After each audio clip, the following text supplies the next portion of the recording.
বেগম রোকেয়াকে আমাদের সুশীল সমাজ যারা আছে, বিশেষ করে কমিউনিস্ট, তারা নারীবাদের অগ্রদূত হিসেবে ওনারা প্রতিষ্ঠা করার জন্য চেষ্টা করে।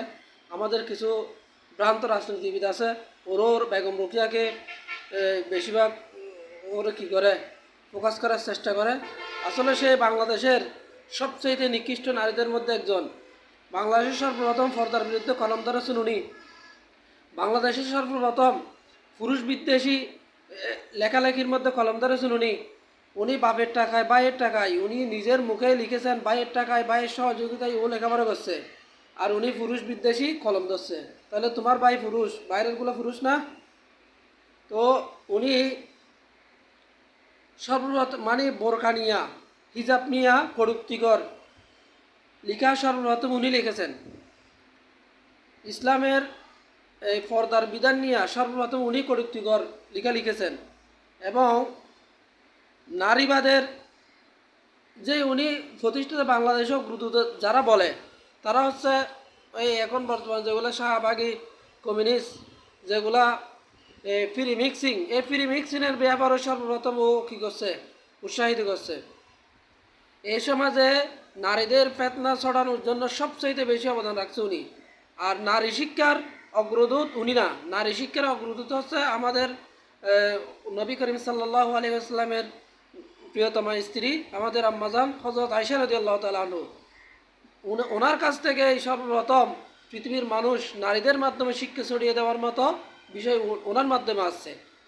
আজ থেকে 1400-1450 বছর আগেই নারীর অগ্রদূত, শিক্ষার অগ্রদূত আমাদের আম্মাজান আয়েশা রাদিয়াল্লাহু তাআলা আনহা।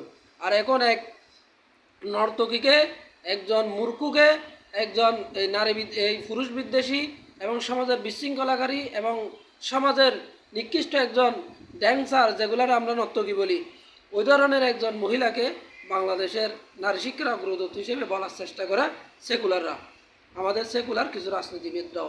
এই জন্য এই ধরনের রাজনীতিবিদ এবং এই রোকেয়ার মতো বেহাইয়াপনা একজন নারীকে আমরা ধিক্কার জানাই। আমি আমার পক্ষ থেকে, এটা আমি সমগ্র কোনো গোষ্ঠীর পক্ষ থেকে বলতেছি না, এটা আমার পক্ষ থেকে। উনি হচ্ছে একদম নিকৃষ্ট এবং পাপাচার, এবং বাংলাদেশ থেকে উনি তো মারা গেছে, সেই হিসেবে ওনার ব্যাপারে কথা অনেক বলার আছে, কিন্তু বলতে পারতেছি না। মানুষ এখন ওর পক্ষে যেগুলা কথা বলার জন্য চেষ্টা করে, নারী শিক্ষার অগ্রদূত বলে বাংলাদেশে প্রতিষ্ঠা করার জন্য চেষ্টা করে, ওদের কারণে আজকে ওরে কথাগুলো শুনতে হচ্ছে। না হলে মরে যাওয়ার পরে ওরে ও ফি নারী জাহান্নামে খালিদিনা ফিহা, ও জাহান্নামে গেছে না কোথায় গেছে, সারা জীবন থাকবে, এগুলো আমার প্রয়োজন নেই। কিন্তু উনি যে কলমের কোচা দিয়ে রেখে গেছে পর্দার বিরুদ্ধে, ইসলামের বিরুদ্ধে, সমাজের এই আমাদের ফ্যামিলি বন্ডিংয়ের বিরুদ্ধে, যেগুলো বলে গেছে, এগুলোর কারণে অবশ্যই ওর কথা সমালোচনা করতে হবে এবং ওর কবর এগুলোর জন্য আযাব হতেই পারে। এই জন্য কাজ করে যাওয়ার আগেই ভাবতে হবে যে আমি মরে যাওয়ার পর এগুলা কি আমার উপর এফেক্ট করবে কিনা। কারণ আমরা যা রেখে যাই ওখান থেকে আমাদের পাপের ভাগ আজীবন কী করতে হবে, গ্রহণ করতে হবে। যেমন সর্বপ্রথম হত্যা করেছেন হাবিল, আর কাবিলের মধ্যে কাবিল হাবিলকে হত্যা করেছিল। এই পর্যন্ত পৃথিবীতে যে যতগুলো মানুষ পৃথিবীতে হত্যাকাণ্ডের শিকার হবে, এখান থেকে একটা অংশ কাবিলের এই গুণের সাথে আমলনামার সাথে যুক্ত হবে। তেমনি উনি যে ইসলামের বিরুদ্ধে, পর্দার বিরুদ্ধে, আল্লাহ এবং রসুলের বিরুদ্ধে, বিধানের বিরুদ্ধে কলম ধরে গেছেন, এটাও ওনার কাছে অবশ্যই এটা ওর আমলনামায় আজীবন যতদিন ওর লেখাগুলো থাকবে, এতদিন ওর কাছে একটা কি আমলনামা যুক্ত হবে, এই খারাপ গুনাহ আমলনামা এখানে যুক্ত হবে।